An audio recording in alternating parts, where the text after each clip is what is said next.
Sebelum jadi pengusaha tentu kita banyak sekali kekurangan-kekurangan. Bahkan dengan gaji 70.000 saja sebulan, kita harus makan sehari 3 kali, kan nggak cukup. Apalagi saya harus membayar kontrakan dan lain-lain. Nah itu saya sampai ngontrak itu kira-kira hanya bisa tidur saja.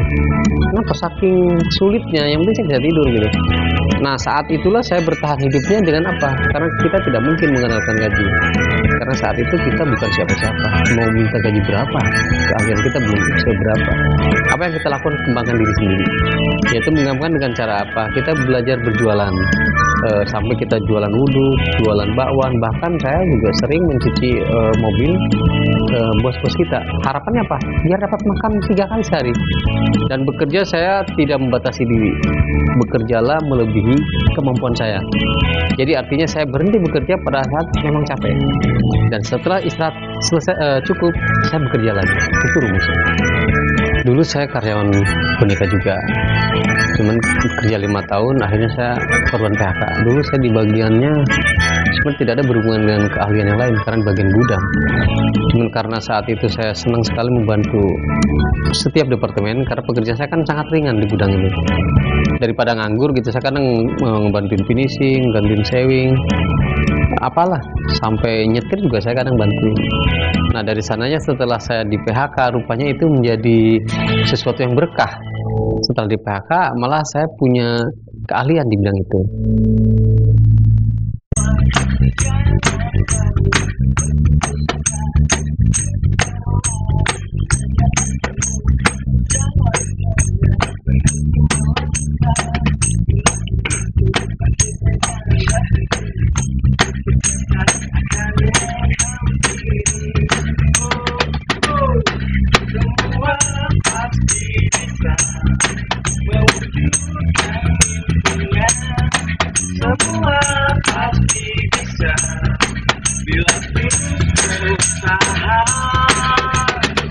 Jangan takut berani bantu.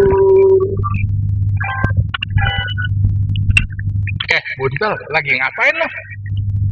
Bapak ganggu aja. Namanya kerja sambil main-main boleh, Pak? Lah, ini lagi ada tamu. Apaan tuh? Enggak, ini ada mainan lucu-lucu deh, Pak nih. Saya kalaupun mau jualan, saya mau jualan mainan gini. Gitu ya, mainan itu. Ini lucu-lucu loh, Pak. Gitu. Oke, coba kita taruh di sini. Ini mainan.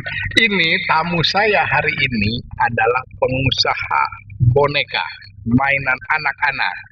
Coba salaman dulu. Ya. Selamat sore. Ini tamu reguler. Silakan ke belakang. Siapin minuman. Siap. Berani bangkrut. Hari ini kita bertemu dengan Anang Sujana, pengusaha boneka. Selamat siang Pak Sujana. Selamat siang Pak. Bisa cerita bisnis apa yang dimulai oleh Pak Sujana? Dulu saya adalah karyawan di pabrik boneka, dan saat itu saya juga selama 5 tahun bekerja dan saya kena PHK. Oh, jadi pernah PHK. Betul. Jadi pernah PHK, kemudian ya malang ya nasibnya, terus kemudian bisnis. Dari hasil PHK-an nilai 5 juta itulah saya memulai belajar bisnis. Sukses dong. Lumayan bangkrut. Jadi bangkrut. Betul. Itu pengusaha beneran. Karena Ya. katanya kalau belum pernah gagal, belum pernah bangkrut ya bukan pengusaha. Bukan. Jadi pertama bangkrut karena apa itu? Karena saat itu saya beli bahan yang sisaan. Oh, membuat boneka ini Betul. dari bahan bekas. Bahan bekas. Kemudian kan bertambahnya kemajuan zaman sudah tidak menarik lagi. Akhirnya kita ya tutup dengan uang pesangon tuh habis. Bangkrut. Bangkrut. Karena bahan baku tidak terbeli lagi. Betul. Ketinggalan. Oke. Lalu setelah itu melanjutkan bisnis kedua atau bekerja lagi? Ya, bekerja lagi di salah satu perusahaan Korea. Saya juga di sana. Akhirnya dari sanalah saya juga tidak betah. 6 bulan saya keluar. 6 bulan kerja keluar. Nah, terus saya cari modal. Akhirnya saya membuat toko boneka. Dan selama 2 tahun itulah saya bisa membuat toko boneka sejabodetabek sampai 17. Karena masih muda, jadi semangatnya tinggi, langsung buka 17. Bagus dong. Lumayan bagus. Tahun 98 bangkrut lagi. Tahun 98 bangkrut karena apa?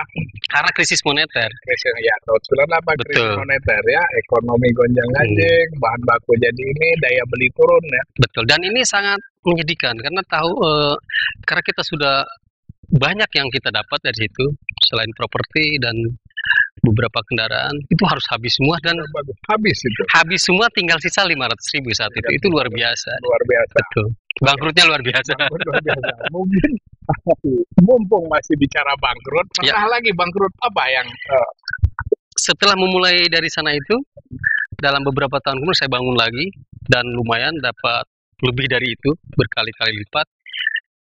4-5 tahun yang lalu saya juga kena tipu oleh partner dan ini lebih besar lagi jadi karena bangkrut miliaran karena tertipu? tertipu. Betul. Jadi ini Mas Anang Sujana itu punya 3 bangkrut. Ya mungkin Ya. kita batasi ceritanya mungkin banyak. Gimana nih?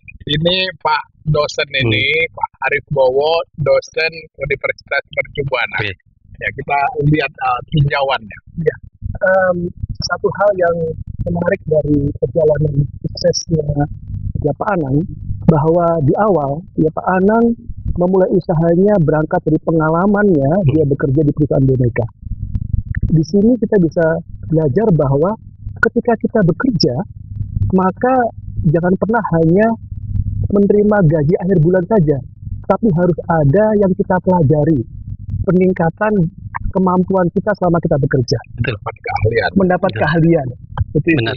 Dan apa yang membuat ya Pak Anang untuk akhirnya dalam tanda kutip terpaksa berwirausaha adalah satu momentum PHK, Betul. betul ya. Betul. Nah, sehingga kita tahu bahwa setiap orang itu bisa saja di PHK. Kenapa? Karena ada satu ya kaidah, kalau karyawan harus loyal dengan perusahaan, Betul. tapi kalau perusahaan tidak harus loyal dengan karyawannya. Kenapa?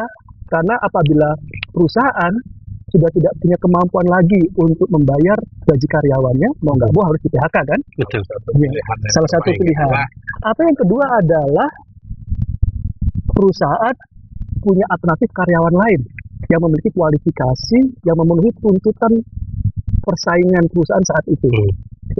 Sehingga satu hal adalah kita bisa melihat faedah ya PHK bagi karyawan yang mereka mau belajar ketika mereka bekerja, mereka akan memiliki skill, keahlian ya, seperti itu.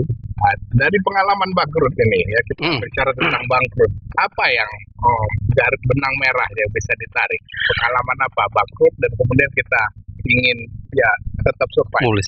Ya, seperti Pak dosen bilang tadi, jadi jangan hanya sebagai karyawan. Itu betul. Walaupun saat itu saya sebenarnya bukan belajar, tapi karena saya sering ingin membantu banyak orang, jadi pada saat saya bagian gudang, Pak. Jadi begitu di gudang selesai, saya sekarang membantu sewing. Jadi tugasnya sebenarnya bagian gudang. Gudang. Tapi tugasnya produksi. bukan, tapi saya senang membantu teman saya yang lagi kesusahan karena udah kelar, saya bantu sewing. Terus bantu dulu. Bahkan kalau siang, kadang-kadang dengan bosnya itu saya dekat sekali, saya bilang, "Bos, mobilnya saya cuci deh." Jadi saya mencuci. Jadi tiap siang untuk karena waktu itu gajinya 70.000, Pak. Sulit sekali untuk makan 3 hari sekali. Tahun berapa itu? Kira-kira tahun 90-91. Semangat apa melakukan banyak hal itu yang ada di dalam diri? Selamat bertahan. Semangat bertahan. Oke. Karena saya ingin mendapatkan makan sehari 3 kali, saya harus membantu seperti itu juga, membantu cuci mobil. Kemudian kadang bos itu saya mau beli makanan, saya juga siap membelikan dengan harapan dapat gratis. Dan itu sering saya lakukan. Nah, dari sanalah akhirnya saya di semua lini saya diterima. Jadi semua melakukan sesuatu itu bukan karena imbalan apa-apa. bukan. Saat itu saya nggak berpikir saya mau belajar. Jadi kemudian itu diketahui bahwa melakukan itu, bahwa ada kepercayaan dengan melakukan itu saya akan mendapat sesuatu. Ya, mendapatkan sesuatu yang dinilai itu dengan waktu itu adalah hanya sekedar mengisi perut.